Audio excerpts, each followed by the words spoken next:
Selamat pagi para pemirsa di seluruh tanah air khususnya. Selamat bertemu kembali dengan channel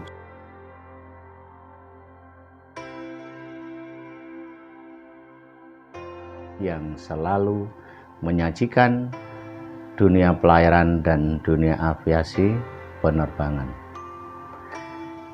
Kali ini kami akan mengunggah jadwal kapal Sinabung yang akan diberangkatkan dari Jayapura tanggal 18 November tahun 2021 tentunya.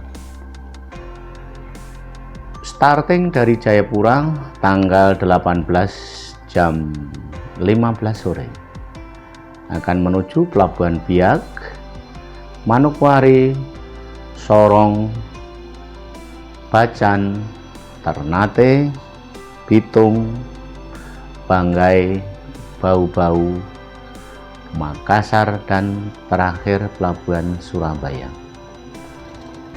Dihimbau kepada para pengguna jasa khususnya kapal Pelni untuk mencegah penyebaran virus corona,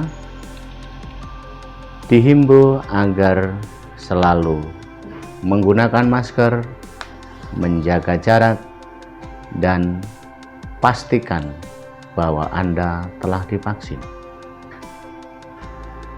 Semoga bermanfaat unggahan kami ini.